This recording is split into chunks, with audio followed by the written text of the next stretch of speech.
시청자 여러분 안녕하세요. 스타벅스 윤충이 편집자입니다. 오늘은 제가 제 인생의 가치관에 아주 큰 변화를 가져다 준 책을 한 권 소개해 드리려고 하는데요. 그 책이 뭐냐? 바로 나를 단단하게 만드는 심리학입니다. 이 책의 저자가 피파 그레인지라는 분인데요. 이분은 스포츠 심리학 박사님이라고 합니다. 그래서 호주 수영팀이나 잉글랜드 축구 국가대표팀 이런 곳에서 심리 코치로 활동을 하셨다고 해요. 특히 그 잉글랜드 축구 국대가 2018년 월드컵에서 4강까지 오르거든요.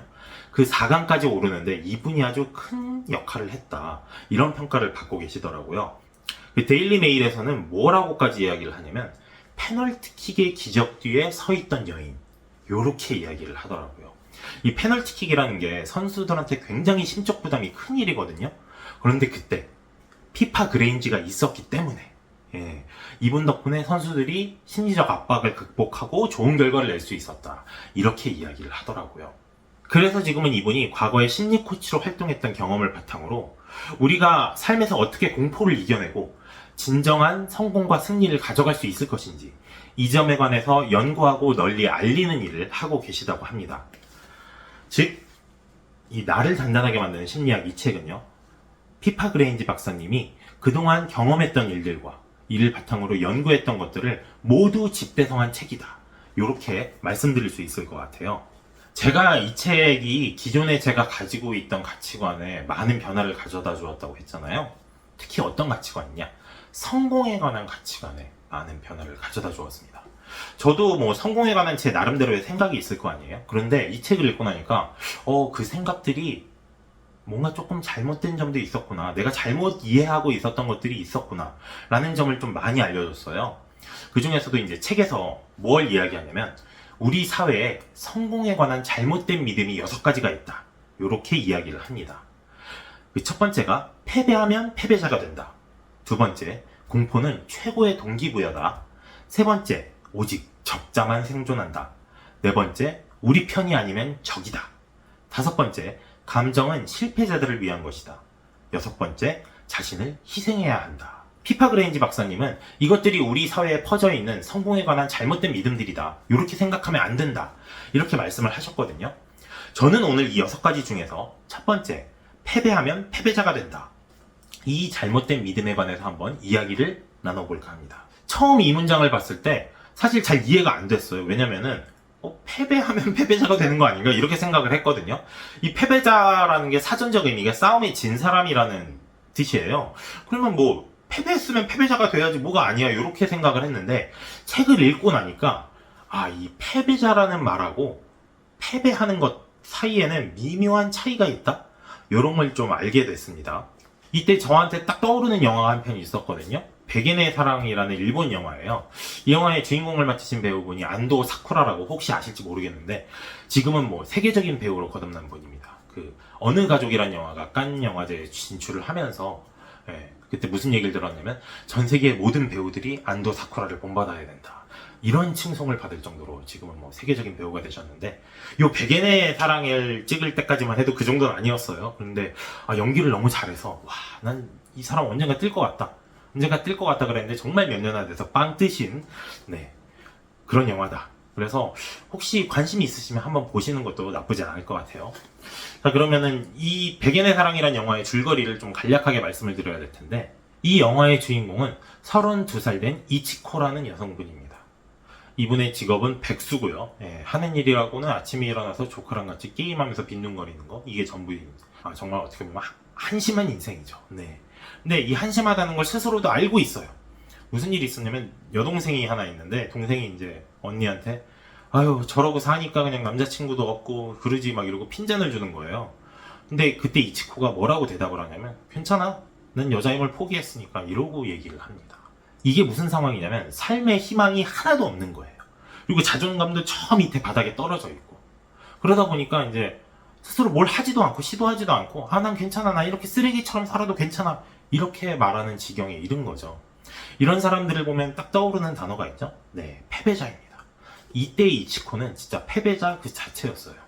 그래서 이제 동생하고 대판 싸우고 나서 쫓겨나듯이 이제 독립을 하게 됩니다. 이제 독립하려면 먹고 살아야 되잖아요. 그래서 근처에 백엔샵이라는 곳에서 우리나라로 치면 천원샵이라고 할 수 있는데 그곳에서 이제 아르바이트를 시작을 합니다. 그리고 또 이제 아르바이트를 하면서 남자도 만나게 돼요. 영화잖아요. 네, 그래서 그 남자가 이제 복서였는데 그 남자랑 이제 썸도 타고 그랬는데 이놈의 남자도 좀 썩을 놈인 게 더 예쁜 여자가 들이대니까 낼름 그 여자 따라가 버립니다. 네, 그래서 이제 남자한테 바람 맞고 이제 실연의 아픔을 잊으려고 이치코가 복싱에 관심을 갖기 시작해요. 그래가지고 진짜 복싱을 엄청 열심히 합니다. 어느 정도였냐면 처음에는 이제 주먹도 이제 제대로 지를 줄도 몰라서 이렇게 하다가 나중에는 이제 주먹에서 막 슉슉 소리가 날 정도로 이제 실력을 막 끌어올리는 거예요. 그렇게 실력만 끌어올린 게 아니라 프로 테스트도 통과를 합니다. 그리고 프로 데뷔전까지 나서게 돼요. 이렇게 복싱을 열심히 하다 보니까 뭐 당연히 이제 그냥 사람 자체가 바뀌었어요. 일단 체형도 바뀌고요. 운동을 하니까. 그리고 표정도 되게 밝아지고 주변 사람들이 가족들도 이제 예전에는 집안에서 맨날 분란만 일으키고 그랬는데 그랬던 모습을 봤던 가족들이 복싱을 하는 이치코를 보고서는 너 많이 변했다. 예전보다 밝아진 것 같다. 이런 얘기도 하고요. 그렇게 해서 이제 변한 이치코가 프로 데뷔전에 나섰는데 결과가 어땠느냐? 그냥 얼굴이 피떡이 됐습니다. 네, 정말 처참하게 패배합니다. 네, 사실 어느 정도 예견된 일이었어요. 이제 나이도 30대가 넘었고 프로로 데뷔하기에는 너무 늦은 나이였고 그런데 그래도 프로 데뷔전에 나서서 이제 묵사발이 됐죠. 그렇게 묵사발이 되고 나오는 길에 이치코가 진짜 엉엉 웁니다. 진짜 소리가 날 정도로 울면서 이렇게 얘기를 해요. 진짜 이기고 싶었다. 정말 이기고 싶었다. 이렇게 얘기를 하더라고요. 근데 그 모습을 보는데 저는 이 모습은 패배자의 모습이 아니었어요. 저는 오히려 승리를 갈구하는 사람이라는 느낌이 더 많이 들었습니다. 이 지점에서 패배자의 특징을 좀 짚고 넘어가 봐야 될 것 같아요.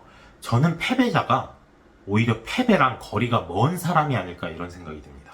왜냐하면 이 사람들은 실패가 두려워서 아무것도 도전을 안 하거든요. 뭐 이런 식이에요. 내가 그거 해봤자 되겠어? 나 안 될 거야. 난 실패할 거야. 뭐 우리가 그게 되겠어? 우린 안 될 거야. 이렇게 생각을 하다 보니까 무언가 새로운 거에 도전하지도 않고 그러다가 이제 그게 심해지면 어떻게 되냐면은 내가 너 때문에 실패했어. 내가 이 세상 때문에 아무것도 제대로 되지 않아. 이렇게 남 탓, 세상 탓만 하게 됩니다. 이러면 어떻게 되죠? 네, 인생이 더 깊은 나락으로 빠지게 돼요.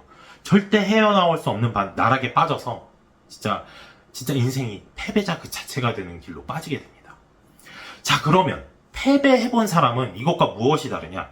패배해본 사람은 아까 이치코처럼 이기고 싶다는 마음을 가지고 있습니다.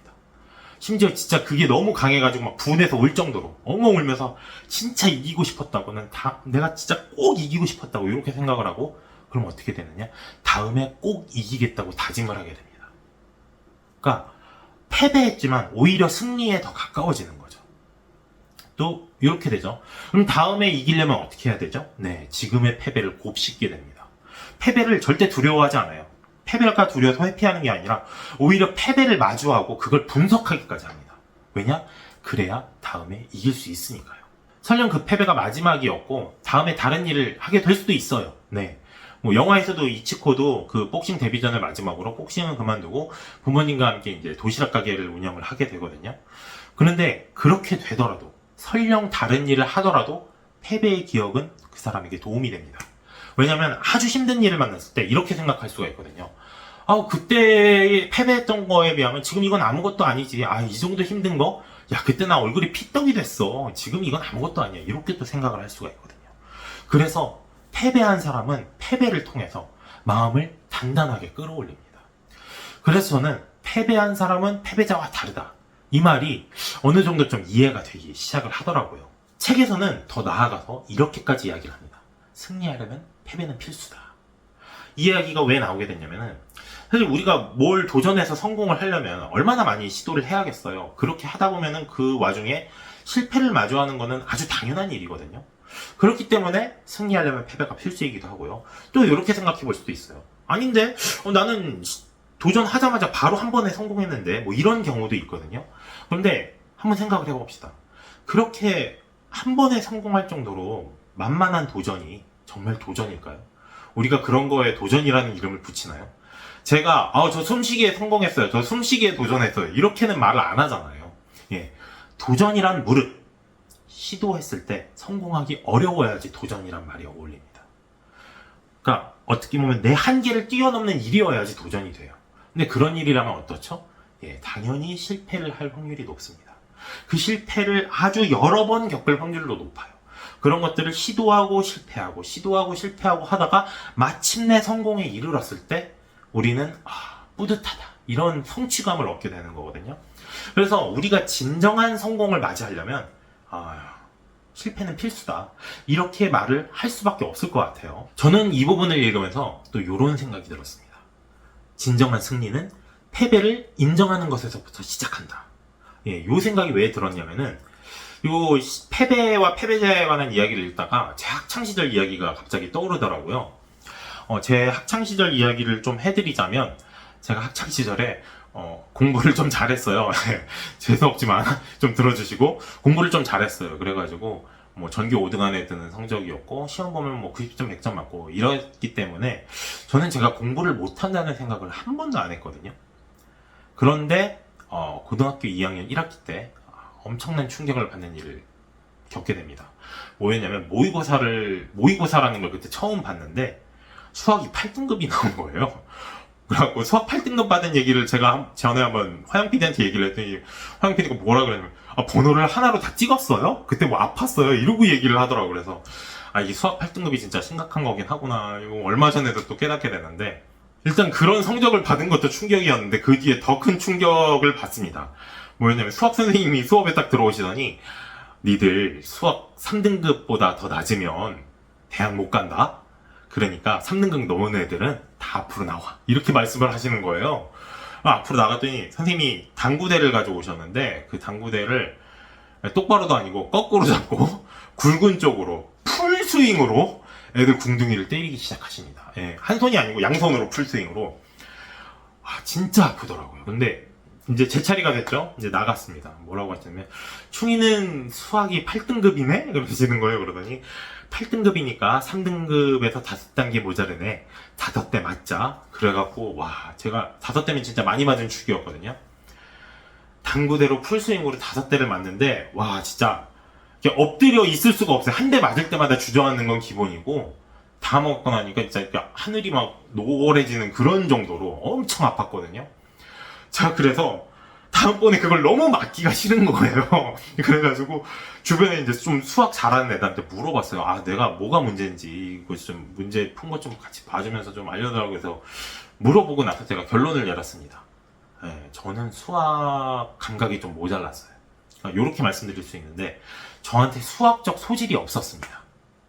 제가 그래서 내가 이 수학 소질이 없는 걸 끌어올리려면 진짜 많이 노력해야겠구나, 정말 많이 노력해야겠구나 라고 생각을 해서 고2 여름방학 때 좀 미친 짓을 합니다. 제가 그때 수학 문제를 진짜 닥치는 대로 풀었어요. 문제집을 한 수십 번을 풀었던 것 같고, 여름방학이 끝났을 때 수학 문제 푼 거 그 연습장에 풀잖아요. 그 연습장을 다 쌓아놓으니까 제 서 있는 키에 이 가슴팍 언저리까지 올라올 정도로, 그 정도로 수학 문제를 많이 풀었거든요. 진짜 거의 하루에 10시간 이상씩 수학 문제를 푼 것 같은데, 자, 그러고 나서 무슨 일이 벌어졌느냐. 2학년 2학기 때 모의고사를 봤는데 그때 수학이 3등급이 나옵니다. 덕분에 엉덩이 메타작을 면할 수가 있었고요. 고3이 됐을 때, 고3 1학기 때는 수학이 그때 이제 드디어 1등급이 나옵니다. 네. 그렇게 이제 제 성적을 끌어올릴 수가 있었거든요. 저는 그럴 수 있던 비결이 제가 저 자신을 철저하게 인정했기 덕분이라고 생각을 해요. 만약에 제가 이렇게 생각할 수도 있어요. 나 공부 잘하는데 이번에만 그냥 재수가 없었던 거야, 어떻게 내가 모르는 문제만 이렇게 나올 수가 있겠어, 이렇게 생각을 하거나, 아니면은 이거 문제가 잘못된 거야, 나 내신만 보면 다 100점 맞는데 이걸 내가 이렇게 못 볼 수가 있어, 이렇게 어떻게 보면은 그때 그 성적을 부정했을 수도 있고 회피했을 수도 있거든요.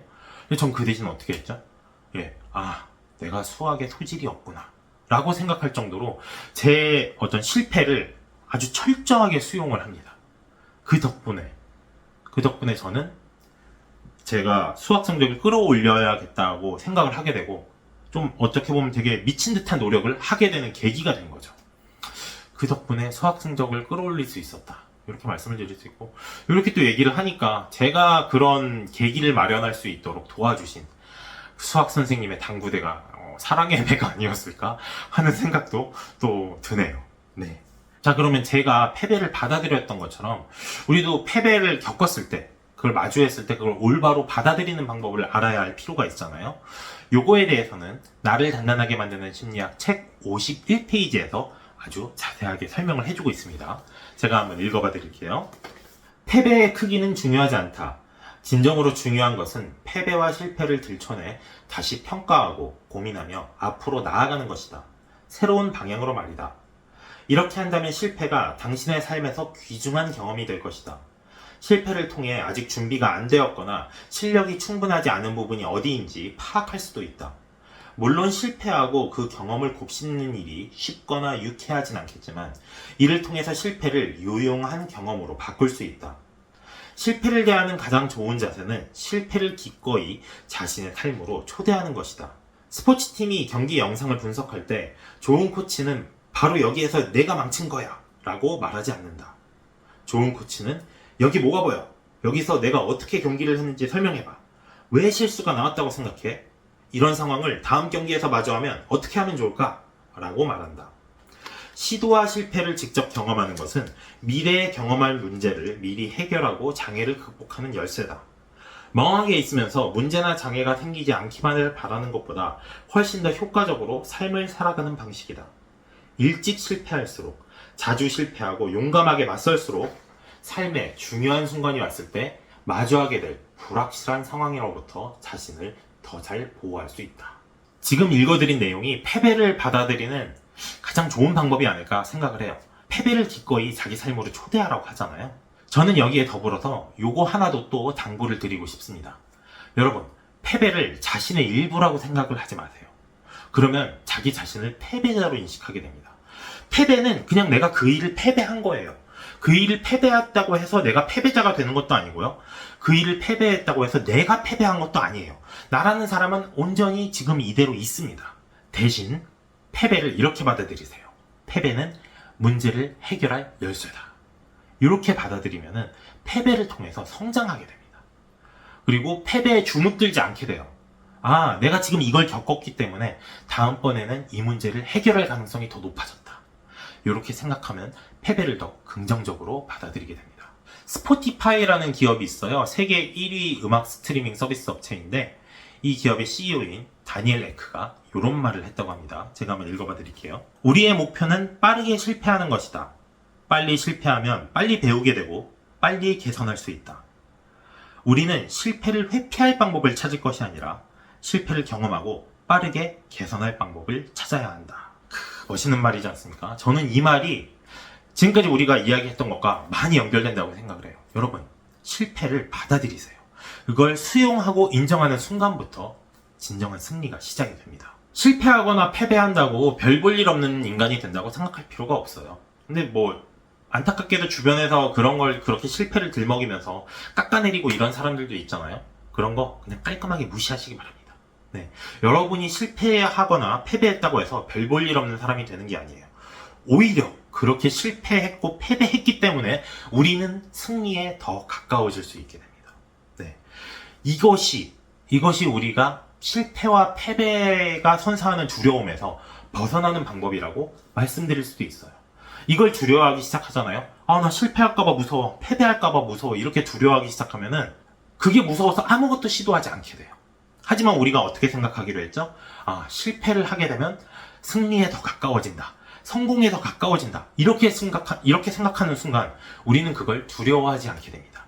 그러면 기꺼이 내 삶으로 받아들일 수가 있게 돼요. 지금 말씀드린 이러한 생각의 변화, 태도의 변화가 이 나를 단단하게 만드는 심리학이 여러분들에게 선사하는 선물입니다. 이렇게 패배에 관한 관점뿐만이 아니라 정말 많은 분야에서, 정말 많은 감정에서 어떻게 하면 우리가 공포를 떨쳐내고 우리의 삶을 더 긍정적인 방향으로 나아가게 할 수 있을지 이 나를 단단하게 만드는 심리학이 그 방법들을 알려주고 있어요. 그래서 이 책에서 중요하게 다루는 키워드가 바로 또 공포입니다. 원제가 fearless예요. 예, 공포를 줄이는 쪽으로. 그럼 어떻게 공포를 줄이게 되냐?